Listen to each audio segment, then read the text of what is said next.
Hey guys, so today I'll be counting down my top 10 favorite coasters.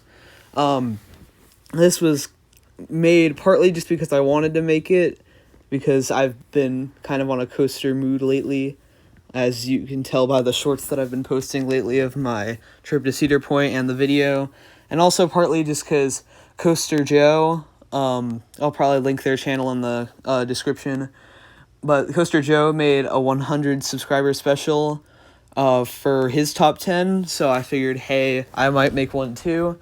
And yeah, that's what this video is. Thank y'all for 100 subscribers, by the way.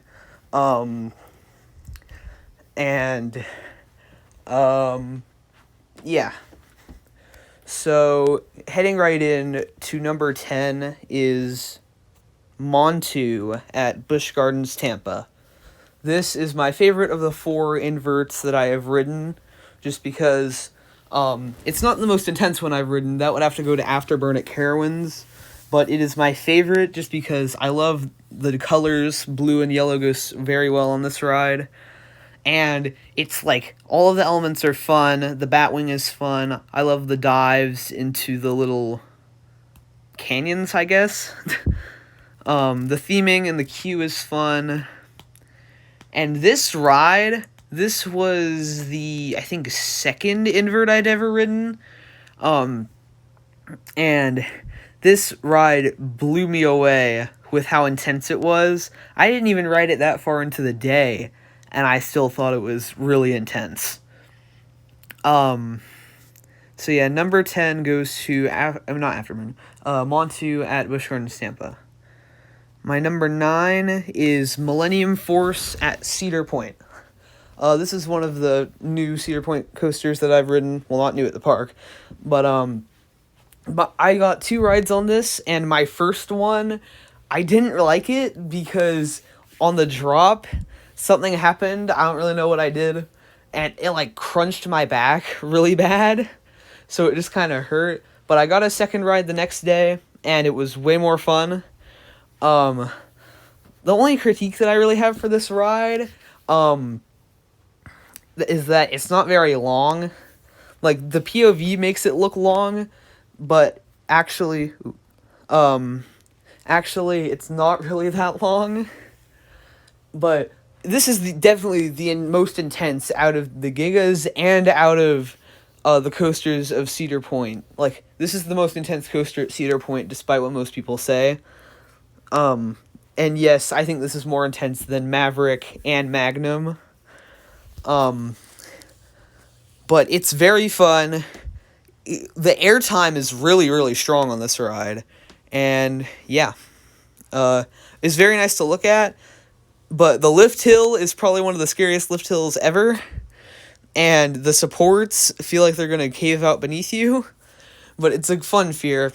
So yeah, my number 9 is Millennium Force at Cedar Point.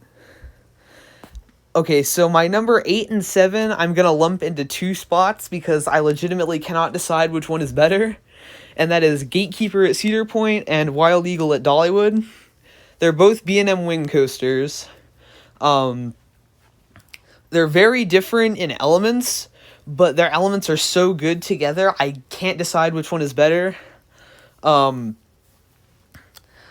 So I guess let's talk about Wild Eagle first.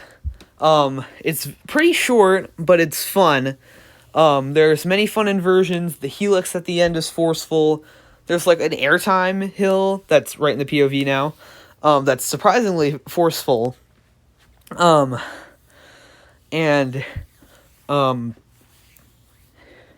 the lift hill is fun. You get to see Dollywood. Really good lift hill. And yeah, Wild Eagle, very fun coaster. One of the coasters that actually got me into coasters. I used to be terrified of this thing. And that's it for Wild Eagle. And then, for Gatekeeper, more intense elements. The wing overdrop is pretty scary. The going through the keyholes is really cool.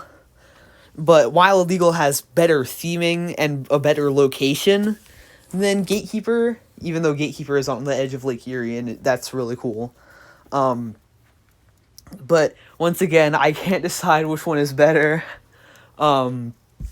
And so they have taken my 7th and 8th spots. I think I said 6th and 7th earlier. I'm sorry. But my actual number 6 goes to Iron Guazi at Busch Gardens, Tampa. Now, the first thing I have to say about this ride is that it's kind of overrated. I see most people putting this as their number 1 over things like Steel Vengeance. And not to discredit this ride, this was the first coaster that I rode in the morning on my last visit to Busch Gardens. So I got a first thing in the morning ride on this as soon as the park opened. So it probably wasn't running as strong as it could have. But I just not to say that this ride isn't fun. I mean, it's at number 6. And it's very fun. Like, there's lots of fun wave turns, and the Mosasaurus roll is really forceful, and that stall that you just saw in the POV. And another thing, I know I keep talking about the lift hills, but this thing has probably the scariest lift hill that I've been on, because there's barely any supports beneath you, from what you can see, and you feel like it's just gonna crumble, because it's so tall. But, yeah, fun ride, kind of overrated, but it's still very good. And that was my number 6, which was Iron Guazi. Number 5 is Orion at Kings Island. This ride, some people say Diamondback is better than it. I personally don't think so. And because Orion is, Orion packs way more of a punch than you think. This was my first Giga that I ever rode. And this ride was so much fun. This was actually the first coaster, and still the only coaster, that I've ever grayed out on. And that was on the final helix, which is, the most intense element that I've ever been on, aside from Magnum's final hills. Those were insane. But the wave turn is fun. One thing about the Giga lift hills that I've noticed is that they go really fast, which is nice, because I was absolutely terrified when I first rode this thing. Because, like I said, this was my first Giga, and this was probably what made me go from being afraid of coasters to being really into coasters and learning about them. And like I said, this ride is just so fun. I would highly recommend it, and that was Orion at Kings Island. My number 4 is Maverick at Cedar Point. Now, this ride, take Cheetah Hunt, turn its intensity up by 5, and give it a launched lift hill, and you have Maverick. This ride is really intense, really fun.